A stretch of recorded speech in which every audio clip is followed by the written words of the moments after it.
Thank you. यहाँ जो इन्होंने बिल ये मूव कर रहे हैं, काइंडली मैं इसको अगर आपकी परमिशन के साथ जो अमेंडमेंट ये प्रोड्यूस कराना चाह रहे हैं, इसमें सेक्शन 232 भी इन्वॉल्व है। 232 में पढ़ लेता हूँ जनाब स्पीकर। 232 ये प्रोवाइड करता है, जनाब स्पीकर, हुआ ये था, सिर्फ इसके बैकग्राउंड पहले आपको बताऊं कि आर्टिकल 62, 63 में जो क्वालिफिकेशन और डिस्क्वालिफिकेशन है, इससे बड़े सारे पार्लियामेंटेरियंस इससे इफेक्ट हो गए थे। 62 में क्वालिफिकेशन है और 63 में उन्होंने डिस्क्वालिफिकेशन डाल दी थी, लेकिन उस वक्त एक पैरेलल सिस्टम चलता था जहां तक रोपा था representation of the peoples act 1976, उसमें सेक्शन 99A था और सेक्शन 99A में 26 किस्म की डिस्क्वालिफिकेशन और क्वालिफिकेशनें प्रोवाइड की गई थी, और वो जो स्टैट्यूट में क्वालिफिकेशन प्रोवाइड कर दी गई थी वो बाय सिंपल मेजॉरिटी अमेंडमेंट करके उसमें डिस्क्वालिफिकेशन डाल दिया जाता था, जिसमें एक डिस्क्वालिफिकेशन ये भी आया था, सनद वाला भी उसमें डिस्क्वालिफिकेशन आया था। इस किस्म की डिस्क्वालिफिकेशन भी उसमें मौजूद थी कि अगर किसी का गवर्नमेंट के साथ कोई रनिंग कंट्रैक्ट भी चल रहा है, वो कंस्ट्रक्शन वर्क में है, तो वो भी एक डिस्क्वालिफिकेशन था और आर्टिकल 62 को वो सुपरसीड करता था।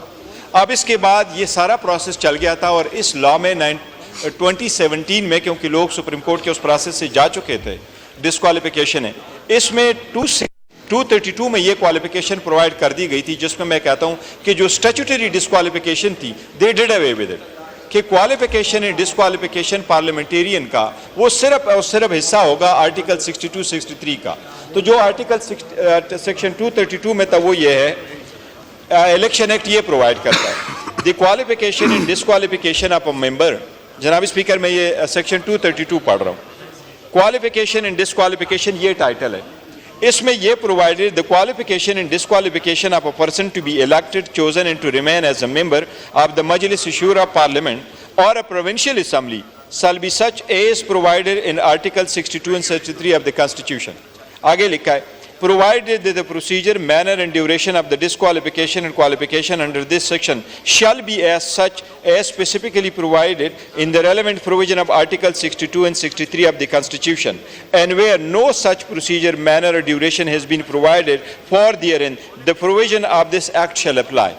Notwithstanding anything contained in this law, the clause shall be 25. इन्होंने लास्ट टाइम इसमें अमेंडमेंट ये करवाई थी कि 62(1)(f) का जो सुप्रीम कोर्ट ने इंटरप्रेट कर दिया था कि उसमें अगर डिस्क्वालिफिकेशन करे तो ड्यूरेशन नहीं है, वो फॉर लाइफ होगा। इसके लिए उन्होंने लास्ट टाइम अमेंडमेंट यही करवाई कि पहली हुकूमत में कि ये 5 साल होने चाहिए। अब जनाब स्पीकर ये डिस्क्वालिफिकेशन ये लेके आ रहे हैं, ये इस एक्शन के तहत ये लेके आ रहे हैं और सेक्शन 232 को भी कर रहे हैं। फॉर इंस्टेंस अगर ये सिर्फ फाटा का लफ्ज ऐड करना चाहते हैं, नथिंग लाइक इट, लेकिन ये सेक्शन 232 में ये क्या ऐड करना चाहते हैं? In the election in 2017 hereinafter as the same for the marginal qualification and disqualification. The marginal heading disqualification on account of declaration by court shall be substituted. ये court के थ्रू डिस्क्वालिफिकेशन ऐड करवाना चाहते हैं। जनाब speaker, court के through disqualification नहीं होने चाहिए, ये प्रोसेस ऑलरेडी सेटल हो चुका है। क्वालिफिकेशन डिस्क्वालिफिकेशन वो है जो आर्टिकल 62 में, लेट्स सपोज अगर कोर्ट ने किसी को डिस्क्वालीफाई किया फॉर वन थिंग, वर्डिंग लिख लिया, वो डिस्क्वालिफिकेशन नहीं होने चाहिए, वो स्टैट्यूट के थ्रू इसमें डिस्क्वालिफिकेशन नहीं होने चाहिए। ये एक दूसरे को करने के लिए आपको अंदाजा हुआ होगा ये टारगेट किसको करना चाह रहे हैं? लॉ मिनिस्टर साहब, लॉ मिनिस्टर को अगर आसान तरीके से समझना चाहे मैं वो पेश कर देता हूँ।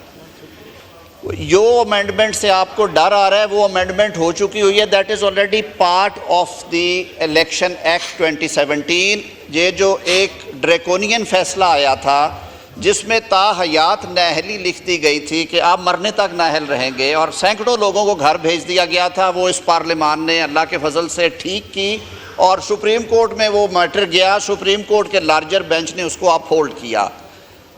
आप हमेशा कहते होते हैं कि व्हील घूमता है, मैं इस ऐवान भरे ऐवान में ये कह रहा हूँ कि आपके लोगों ने सेनेट में उसे अपोज नहीं था किया, बिकॉज दे वर एप्रीहेंडिंग कि आपका जो लीडर है वो ताहयात डिस्क्वालीफाई हो रहा है, उसके बावजूद हमने उसे सपोर्ट किया।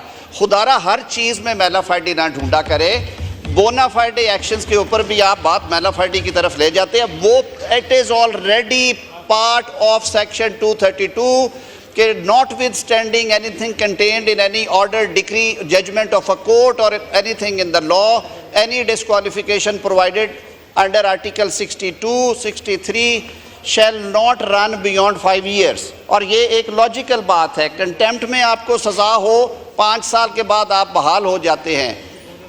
آپ قتل کے الزام میں سزا جھیل کے آئیں, سزا پوری کرنے کے 5 سال کے بعد آپ کوالیفائی کرتے ہو الیکشن لڑنے کے لیے. لیکن ایک فتویٰ آ گیا کہ اگر آپ صادق اور امین نہیں تو تاحیات گھر میں بیٹھیں گے, آپ فلاں نہیں ہے تو آپ تاحیات بیٹھیں گے. اس کو ختم کیا تھا. وہ ایک ڈریکونین فیصلہ تھا. اور پھر سپریم کورٹ نے اپنی ہی کانسٹیٹیوشنل جورسڈکشن میں نہ صرف اس امینڈمنٹ کے مطابق ڈیسیژنز کیے, ایک طرح سے اس کو اپروو کیا. جو ان کے پرانے فیصلے تھے اس میں انہوں نے تصحیح کر کے تمام لوگوں کو اجازت دی. اور کئی ہمارے دوست ہوں گے جو اب استعفیٰ الیکٹ ہو کے آئے ہیں اس کی وجہ سے. یہ ہیڈنگ ہے گوہر صاحب, آپ کو معلوم ہے کہ ہیڈنگ کی وجہ سے کبھی قانون کی روح چینج نہیں ہوتی. دونوں میں اوپر آ گیا کوالیفیکیشن ڈسکوالیفیکیشن. آپ ایگزسٹنگ پروویژنز دونوں پڑھ لیں. 62, 63 منو ان اپلائی کرتا ہے. ہم نے جو ایڈ کیا تھا کہ ڈیکلریشن آف کورٹ کے ذریعے سے یا جو ڈسکوالیفیکیشنز وہاں پہ آتی ہیں وہ بھی بیونڈ اس لمٹ سے نہیں جائیں گی. یہ اس کی کورسپونڈنگ پروویژن ہے. اس میں کوئی چینج نہیں ہے. اور آئی ایم اسپیکنگ ایٹ جی گوہر صاحب بریفلی بتا دیں. جی گوہر صاحب ان کی کنسیکوینسز ہو سکتی ہے اس کی ریزن ہے. ٹائٹل ابھی جو ہے نا وہ ہے کوالیفیکیشن اینڈ ڈسکوالیفیکیشن. اس میں کوٹ شوٹ کا نہیں لکھا ہوا کہیں بھی, نہ آرٹیکل کا لکھا ہے کوالیفیکیشن اینڈ ڈسکوالیفیکیشن. آپ جو یہ چینج کر رہے ہیں تو یہ کہتے ہیں disqualification on account of court declaration. آپ اس کی پورا سیکوینس پڑھ لیں 232 کا, وہاں کورٹ کا ذکر نہیں لکھا آ رہا ہے. لیکن مارجنل آپ کیوں چینج کر رہے ہیں؟ جناب اسپیکر میری اتنی گزارش ہوگی کہ اگر ہے تو یہ وہاں سے پاس ہو کے آیا, بے شک آپ اس کو کمیٹی میں دے دیں, پھر وہاں پھر دیکھیں پوری اسٹیچیوٹ ہم ان کے سامنے رکھیں گے کہ مارجنل نوٹس کا کیا اثر ہوتا ہے, ان کے ہیڈنگ کا کیا اثر. میرا خیال ہے لیٹس موو فارورڈ. اس کو بعد میں امینڈمنٹ دینی ہوگی اگر کوئی ایسی چیز تو اس کو کر لیجیے گا. میرا خیال ہے اعظم صاحب نماز کا پاس لا منسٹر. ارے میں ادب سے میری بات, مجھے کوئی ایشو نہیں ہے, میری بات سن لیں سر. یہ اب بحث برائے بحث ہے. میں صرف یہ کہہ رہا ہوں کہ وہ امینڈمنٹ جس میں کورٹ کا ذکر آیا وہ پچھلے سال ہوئی ہے, اس کو ان لائن اور سنک کرنے کے لیے یہ ڈالا جا رہا ہے سر. اس میں وہ اب ہے 232 میں. چلیں اس کو بعد میں پھر لا کمیٹی میں پھر سے ٹیک اپ کریں. امینڈمنٹ کر لیجیے. Now I put the motion to the House. The question is the bill further to amend the Election Act 2017, the Election Amendment Bill 2024 as passed by the Senate be taken into consideration as one. All those in favor of it may say aye. All those against it may say no. I think ayes have it. Consequently, motion is adopted. Clause pe aa jaiye, clause 2. The question is that clause 2 do stand part of the bill. All those in favor of it may say aye. All those against it may say no. I think ayes have it. Consequently, 2 stands part of the bill. The question is that clause 3